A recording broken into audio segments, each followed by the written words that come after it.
황보선의 출발 새 아침.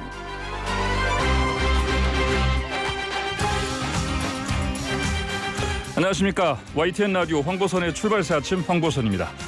상대방 흠집내기 네거티브 공방. 선거에서 대결 구도가 확실할수록 더 심해지게 마련인데 요즘 민주당 대선 본경선이 이런 양상입니다. 17년 전 탄핵 과거가 소환되고 지역주의가 네거티브 입씨름 대상입니다. 자, 당사자인 이재명 지사 캠프 측 입장 잠시 뒤에 듣겠습니다. 여야가 국회 상임위원장 배분, 특히 법제사법위원장 자리 전반기 후반기로 나눠 갔는데 합의해서 협치 구현했다, 이런 칭찬 받는데요. 이 반대 목소리 문자 폭탄도 이어집니다. 3부에서 박주민 민주당 연예계 당합학계 사장 알아보겠습니다. 한국 여자 양궁이 올림픽 9연패 금자탑을 쌓은 데 이어서 오늘은 남자 양궁이 메달 사냥 차례죠. 2부에서 도쿄 현지 연결해서 필승 전략 들어보겠습니다.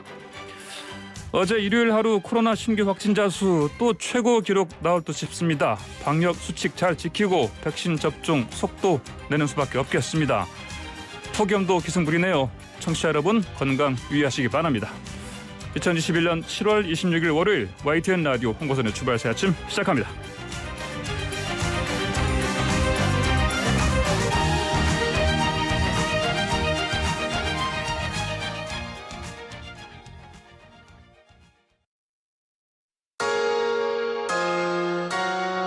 우리의 이슈가 뉴스를 바꿉니다. 세상을 깨우는 황보선의 출발 새 아침.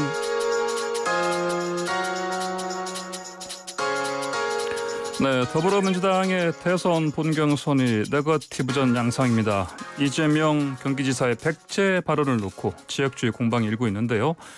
이 지사는 또 부동산 공약을 내놓자마자 이준석 국민의힘 대표와도 설전을 이어가고 있는데요.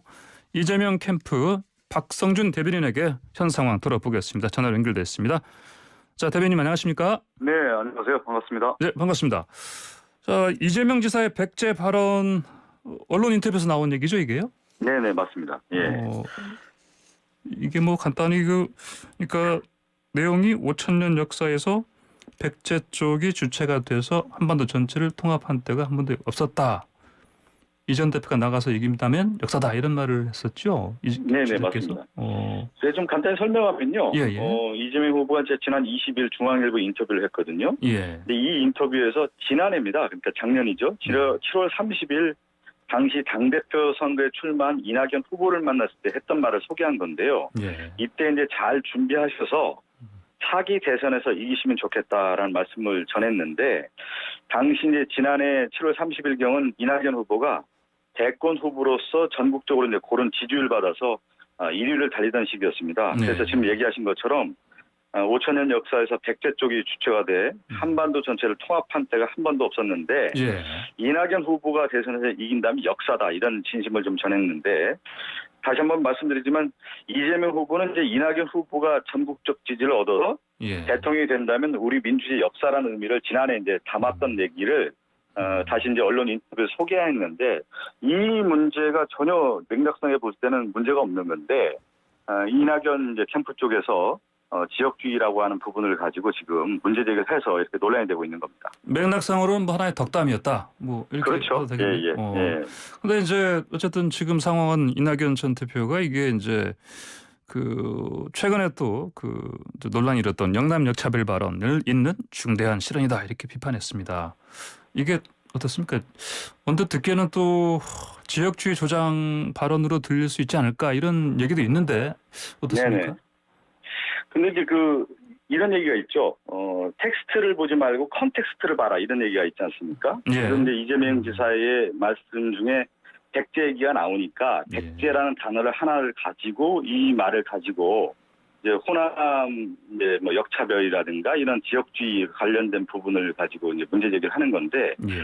텍스트를 봐야 됩니다. 맥락을 봐야 되는 거고, 객관적 사실을 바라볼 때 얘기가 되는 건데, 텍스트 하나 가지고만 보다 보면은 몇 가지 단어에서 이제 주관적 생각을 개입하게 돼서 잘못된 해석을 하게 되는 건데, 지금 제가 다시 한번 말씀드리지만 이재명 후보의 언론 인터뷰를 보면 눈을 씻고 찾아봐도 지역주의에 관련된 부분에 대한 내용은 전혀 포함되어 있지 않습니다. 오히려 그냥 주관적인 해석을 통해서 그렇게 해석하고 있는 것이 아니야 이렇게 좀 반문하고 싶습니다. 예. 이게 뭐 그러면 하나의 그 컨텍스트를 즉 맥락을 잊지 못한 그렇죠. 텍스트만 읽은 좁게 읽은 그런 오해다 또는 뭐 왜곡이다 이런 말씀이네요. 그러면 그렇죠. 이렇게 좀 한번 볼 필요가 있을 것 같아요. 이제 역대 대선에서 보면은 크게 보면 이상과 현실이라고 하는 두 가지 부분을 이제 충족시켜야 되는 건데요. 하나가 뭐냐면 이상적인 측면에서는 이 시대 정신을 담는 후보가 누구냐라고 하는 이제 시대 후보를 얘기하는 거고요. 현실적인 측면에서는 후보의 전국적 확장력, 표의 확장력을 갖고 있는 후보가 누구냐 이 부분을 가지고 이제 따지게 되는 건데 역대 대선을 한번 살펴볼 필요가 있는데요. 15대 대통령 선거에 당시 보면 김대중 대통령이 당선이 되는데 DJP 연합을 하지 않습니까? 그런데 당시 이회창, 이인재의 보수 분열 가운데 김대중 대통령이 39만 표로 이긴단 말이죠. 우리 16대 대통령 선거 2002년인데 노무현 대통령 역시 호남을 기반으로 해서 충청도 공약을 하죠. 행정수도 공약. 또 부산, 경남 확장을 해서 그 당시 표를 보면 57만 표로 겨우 이기게 됩니다. 그리고 근데 19대 대통령 선거 2017년이죠. 탄핵 이후 선거에서 이제 문재인 대통령이 압도적 승리를 하는 건데 이 표의 확장력, 전국적 확장력에 대한 부분을 우리가 이제 다시 한번 따져봐야 되는데 내년 2022년 20대 대통령 선거는 과거의 97년 선거나 2002년 선거와 비교해서 1%에서 2% 싸움이 될 것이다 이렇게 예상을 하고 있습니다. 그렇기 때문에 49대 51 치열한 싸움이 전개가 되는데 당연하게 제가 앞서 얘기한 것처럼 그러면 어떤 후보가 이길 수 있는 후보냐 해낼 수 있는 후보냐 이겨야만 하는 후보냐 그것은 바로 이제 전국적 확장력 표의 확장력 있는 후보를 얘기하는 거죠. 그러면 당연히 후보 입장에서 이재명 후보는 이 전국적인 표의 득표 상황을 볼 때는 골고루 얻을 수 있는 후보다 이렇게 세일즈를 하는 겁니다. 이건 당연한 겁니다.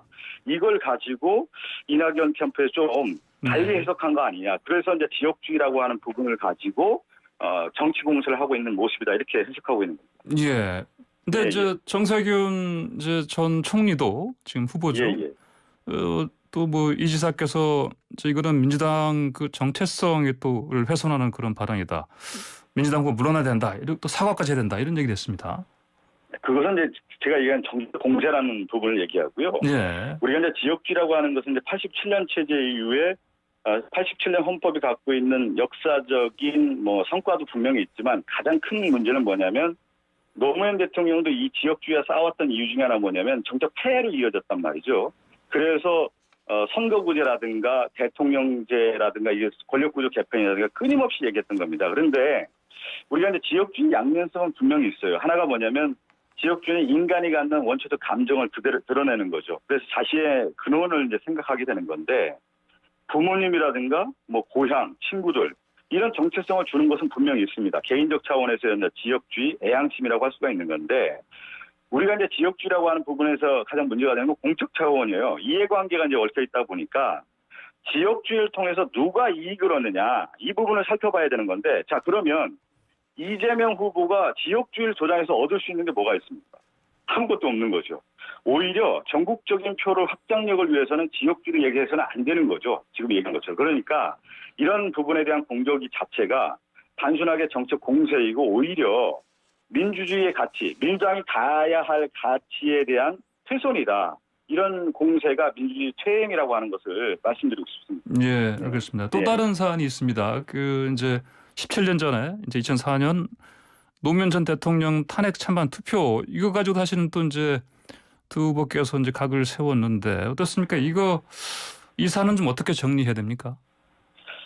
이것은 이제 아마 원론적인 입장에서 이제 제기가 됐던 문제인 것 같아요. 2004년 탄핵 당시에 그러면 이낙연 전 대표죠. 이낙연 후보가 2004년도에 국회의원 당시 시절에 정말 자신의 입장이 확고했다고 하면 분명히 밝힐 필요가 있는 건데 책임 있는 정치가 있다 하면은 이 부분에 대해서 밝힐 필요가 있다. 근본적인 이제 문제 제기였다 이렇게 보시면 될 것 같습니다. 예, 알겠습니다. 그나저나 지금 뭐 워낙 지금 이재명 지사 측, 이낙연 전 대표 측 대결이 이제 거세지다 보니까요. 오늘 당선거관리위원회에서 뭐 신사협약식 열기로 했는데 어떻게 좀 효과가 있을 것 같습니까? 일단은 워낙 그 치열하게 이제 공방이 이어지다 보니까 중앙선거관리위원회에서 당 중앙선거관리위원회죠. 예. 이제 협약식인 만큼 네거티브에 대해서는 당 차원의 이제 제재가 이루어질 것으로 보이는데 저는 이렇게 이제 치열한 네거티브 공방전은 좀 줄어들 거라고 봅니다. 그렇지만 선거 역대 대선 과정에 보면 이제 당내 경선 자체가 워낙 치열하기 때문에 완전한 네거티브는 없애기는 어려울 것 같고요. 예. 좀 산발적인 네거티브는 좀 서로 이어지고 예. 그 이재명 후보 측 제가 뭐 캠프 대변인 맡고 있지만 그 네거티브와 관련된 부분은 하지 않겠다라고 이제 처음에 이제 선언을 해서 그동안 이제 선거를 이끌어왔는데 타 후보들의 이제 공격이 워낙 세지다 보니까 반격 차원에서 이 얘기가 나온 겁니다. 그러다 보니까 오히려 이제 당 선거관리위원회에서는 지나치게 과열 경쟁으로 가서는 안 된다라고 하는 또 경고의 의미도 있는 거니까요. 이 협약식 이후에 각 캠프에서는 겸하게 좀 받아들여야 할 것으로 보입니다. 알겠습니다. 좀 주제 좀 예, 바꿔서 좀 질문 드리겠습니다. 자, 국정원 댓글 조작과 드루킹 일당의 조작은 다르다 이런 말씀하셨지요? 설명 좀 해주십시오. 어떤 의미인지. 예. 이거는 이제 뭐 저는 김구 지사의 대법원 판결에 대해서는 일단 겸허하게 받아들인다라는 말씀을 드리고요. 예. 재판 결과 이제 겸허히 받아들여야 되겠죠. 그렇지만 국가기관의 공작이 펼쳐졌던 2002년 대선이죠. 국정원 댓글 조작 사건이 있었지 않았습니까? 예. 근데 2017년 대선 과정에서의 드루킹은 개인적 차원에서의 여론 조작이다. 이렇게 좀 받아들여야 될 것 같습니다. 그렇기 때문에 2012년 대선과 2017년 대선 상황 인식을 봤을 때 이 두 사건을 동일선상에서 두고 판단해서는 안 된다. 이런 입장에서 제가 전해드린 겁니다. 예.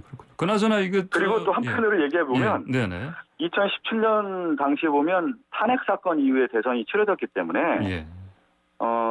이 조작을 해서 선거에 영향을 미칠 수 있는 상황이 아니었다라는 말씀을 좀 드리고 싶고요. 예. 다시 한번 좀 얘기를 드리지만 이제 법적 결과에 대해서는 다시 한번 좀 겸허하게 받아들입니다. 예. 그렇군요. 알겠습니다. 뭐 그러면 저 김경수 경남지사 이제 확정 판결, 네네. 뭐 관련해서 뭐 또 그 재판부를 또 뭐 비난하는 그런 사실은 그런 사람들도 있는데 이런 거 어떻게 보십니까? 아니 그러니까 제가 얘기한 것처럼 예. 법적 결과에 대해서는 겸허하게 받아들이는데 예. 김경수 지사는 진실에 대한 얘기를 계속 하고 있지 않습니까? 예. 개인과 관련된 진실에 대한 얘기를 하고 또 이 정치인이지 않습니까? 김경수 지사가. 예. 그 김경수 지사를 옹호하는 분들은 또 그런 입장을 내는 거니까요. 그 정치적인 의미와 법적인 결과에 대한 것은 좀 달리 바라볼 필요가 있다는 말씀드리고 싶습니다. 알겠습니다. 예. 그리고 이제 이 관련해서 야당에서 자꾸 이제 문재인 대통령이 이 드루킹 그 연루 사건 김경수 지사에게 당시에 뭐 보고받지 않았겠느냐 알고 있었을 것이다. 이런 추정하에서 이제 사과해야 된다 이렇게 하는 것 같습니다. 그거는 이제 그 야당의 이제 정치적 공세라고 볼 수 있을 것 같고요. 예.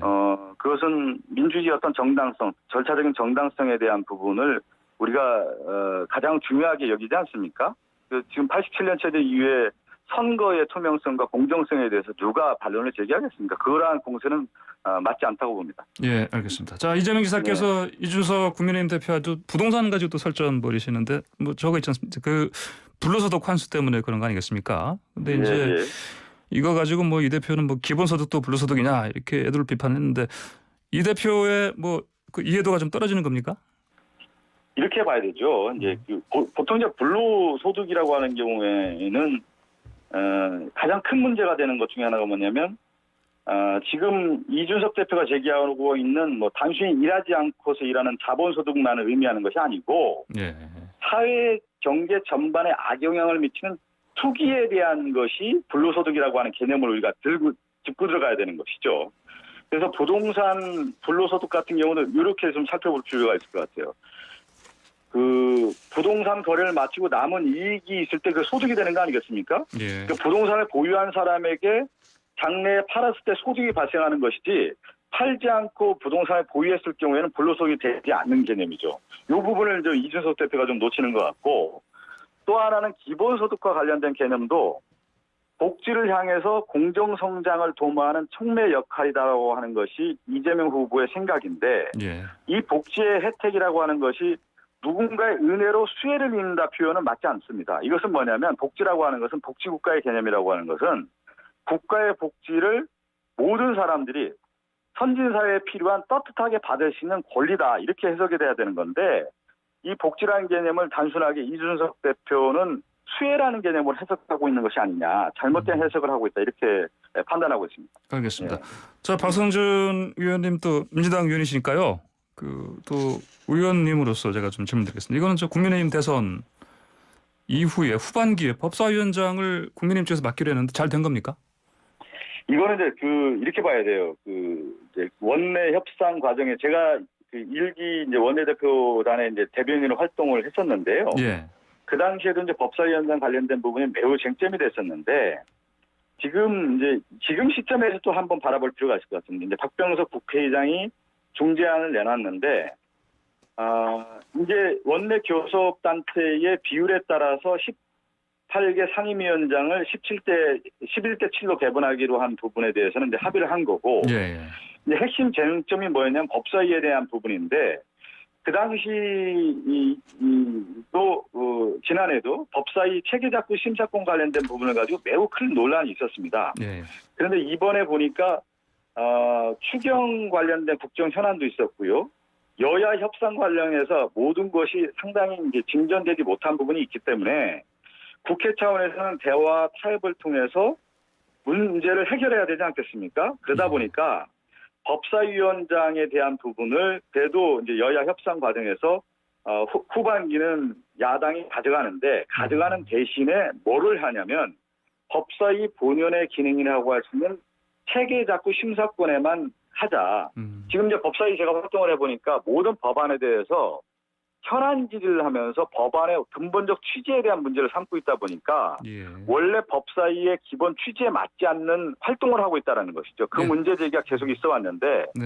이번에 여야 협상 과정에서도 그렇다고 하면은 체계작구 심사권으로만 한정되자라고 하는 부분에 대해서 일치를 본 것 같고 합의를 한 것 같고 네. 또 국회법안에서 손질하기로 하자. 그리고 이제 법사위 심사 기한도 120일에서 60일로 단축하기로 하는 합의를 한 것으로 알고 있습니다. 알겠습니다. 박성준 님도 혹시 문자 폭탄 받으셨습니까? 문자 많이 오죠. 뭐라고들 합니까? 예. 이제 민주당이 책임지고 네. 모든 일을 하라. 그것은 가장 중요한 것은 민주주의의 기본 원리는 다수당이 해서 입법을 하고 그 정책을 실현하는 건데 그러다 보면 이제 법사위원장이 매우 중요한데 이것을 내놨을 경우에 민주당이 책임지고 일을 할 수 있느냐에 대한 부분을 가지고 민주당을 사랑하는 분, 지지하는 분들이 이렇게 저희에게 문자를 보내는 것으로 알고 있습니다. 예, 알겠습니다. 자, 오늘 말씀 여기까지 들어야겠습니다. 잘 됐습니다. 감사합니다. 네, 감사합니다. 네, 지금까지 이재명 지사 측 그 캠프 대변인인 박성준 더불어민주당 의원이었습니다.